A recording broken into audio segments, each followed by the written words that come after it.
예수님께서 이 땅에 계실 때 예수님을 가장 잘 이해할 수 있는 사람이 누가 있을까요? 아마 그것은 제자들일 것입니다.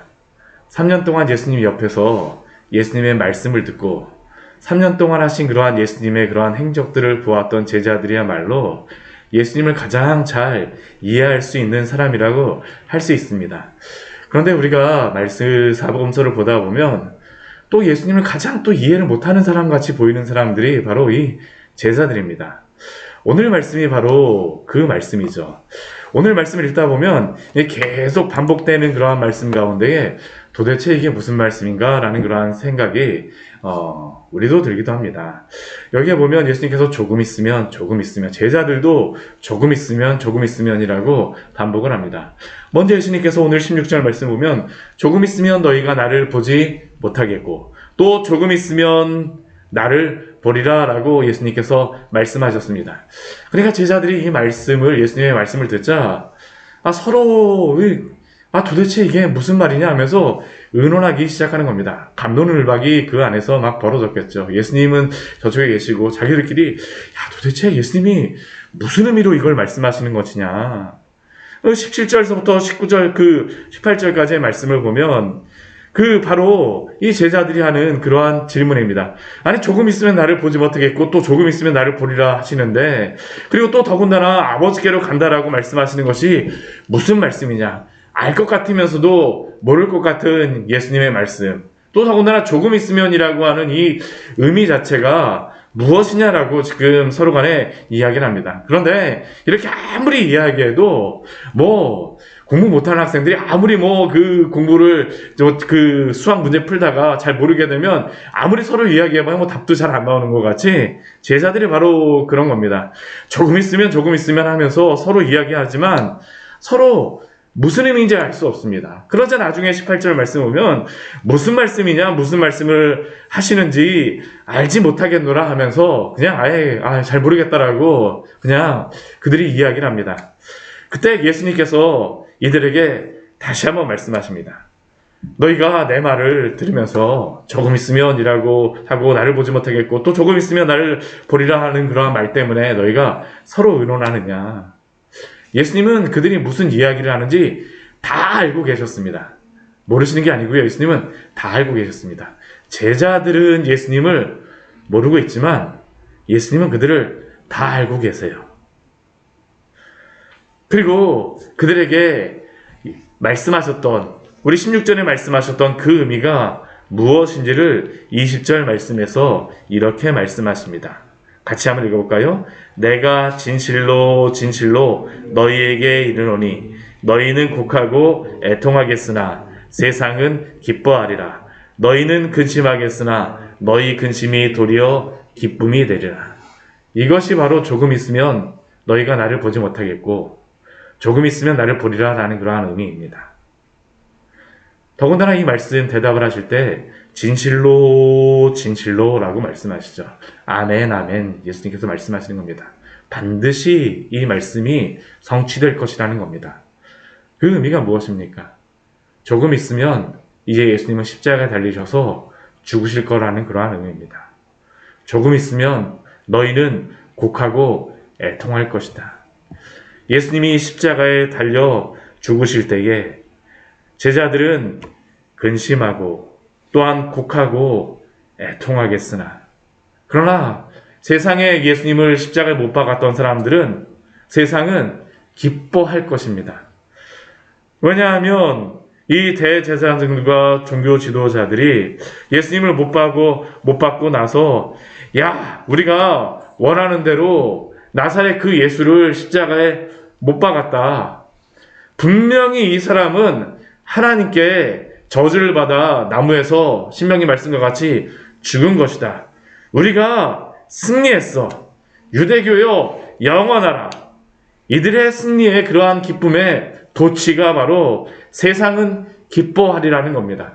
그러나 반면 제자들은 슬퍼하고 애통하죠. 그들은 한 곳에 모여서 숨어있고 또한 예루살렘에 있었던 그러한 어떠한 제자들은 우리가 그 누가복음 말씀 보게 되면 엠마오로 내려가지 않습니까? 더 이상 모여있기도 싫다라는 겁니다. 실망하여서 내려가는 것이죠. 완전히 실망으로 바뀐 상태입니다. 그러나 그 근심은 영원하지 않습니다. 왜냐하면 예수님이 부활하시기 때문입니다. 예수님이 부활하시게 되면 일어나는 일이 무엇이겠습니까? 너희는 그 전에 예수님이 부활하시기 전에는 근심하겠으나 그러나 예수님의 부활과 함께 너희 근심이 도리어 기쁨이 되리라. 바로 부활의 기쁨이죠. 예수님의 사역은 십자가로서 마무리하고 있지 않습니다. 물론 예수 그리스도의 십자가가 우리의 죄를 대속하며 우리의 죄를 해결하는 그러한 방법이시지만 예수 그리스도가 죽으심으로 우리의 죄가 나음을 얻었지만 그러나 예수 그리스도는 죽음으로써 그의 사역을 마무리하지 않습니다. 예수님은 어떻게 하실까요? 부활하심으로 또한 우리에게 그 부활에 대한 소망을 주신 줄 믿습니다. 십자가만이 예수님의 그러한 사역의 그 모든 것이 아니라 바로 예수님의 부활로서 부활의 첫 열매가 되심으로 제자들은 바로 이 부활을 본 제자들은 기쁨 가운데에 있게 되리라는 것이 바로 예수님이 주시는 그러한 말씀입니다. 너희가 조금 있으면 나를 보지 못할 것이지만 그러나 너희가 조금 있으면 반드시 나를 볼 것이다. 그리고 그것은 바로 기쁨으로 바뀔 것이다 라는 게 바로 예수님이 제자들에게 주시는 약속이죠. 이 기쁨이 무엇과 같겠습니까? 우리 21절 말씀 보게 되면 해산한 여인으로서 비유하고 계십니다. 여인이 해산하기 전에는 아이를 낳을 것을 생각하며 어떻게 낳지? 이게 너무 고통스러울 건데 이 근심과 걱정으로 가득하지만 그러나 아이를 낳게 되면 그 어떤 사람보다도 세상에 어떠한 사람보다도 기쁨이 넘치게 되지 않습니까? 왜냐하면 바로 자녀를 얻었기 때문이죠. 그 기쁨으로 말미암아 그 고통을 다시 기억하지 아니하느니라. 바로 제자들이 이러한 마음과 같을 거라는 겁니다. 지금은 너희가 근심할지 모르겠지만 그러나 부활하신 예수 그리스도를 바라보게 되어질 때에 너희의 기쁨을 빼앗을 자가 없으리라 라고 예수님께서는 말씀하십니다. 제자들은 예수님이 십자가에 죽으실 때 그들은 근심하였으나 그들은 부활하신 예수님을 보았을 때 완전히 변화되었습니다. 성령이 임하셨기 때문이요 또한 부활하신 예수님을 직접 보았기 때문입니다. 그래서 사도행전 말씀에 보면 그들은 자신을 부활에 대한 증인으로서 자신들을 소개합니다.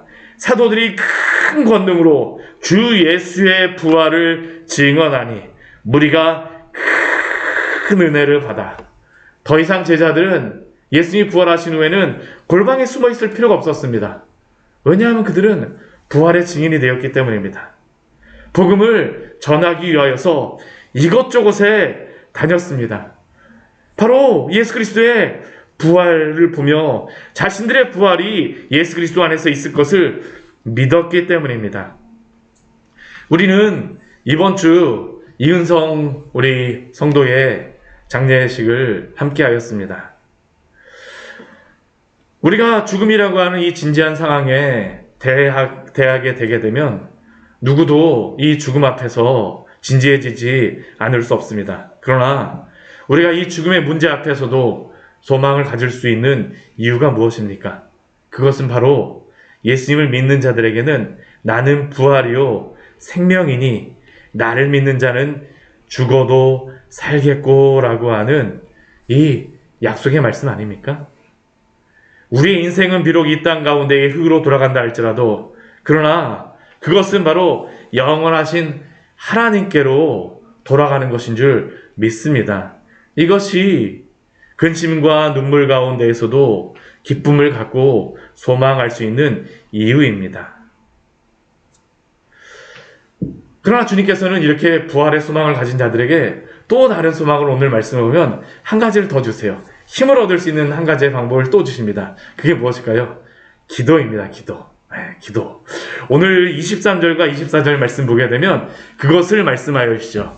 부활한 제자, 부활하신 예수님이 이 제자들에게, 남겨진 제자들에게 유익하다라고 말씀하시는 이유가 바로 그것입니다. 우리 23절 말씀 보게 되면 다시 한번 진실로 진실로라고 말씀하세요. 진실로 진실로 너희에게 이르노니 이제는 너희가 무엇이든지 아버지께 구하는 것을 내 이름으로 주시리라.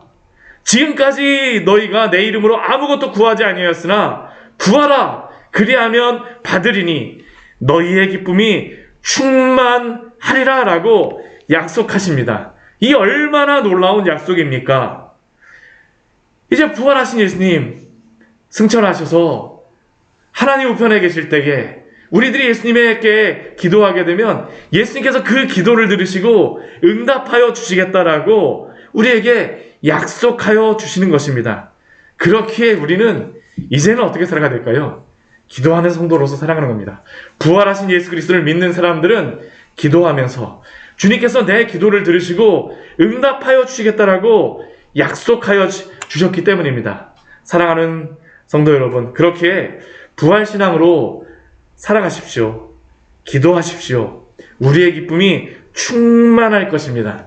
이것이 바로 오늘 말씀을 통하여서 우리에게 주신 놀라운 약속입니다. 같이 기도하도록 하겠습니다. 하나님 아버지, 오늘 말씀을 통하여 우리에게 귀한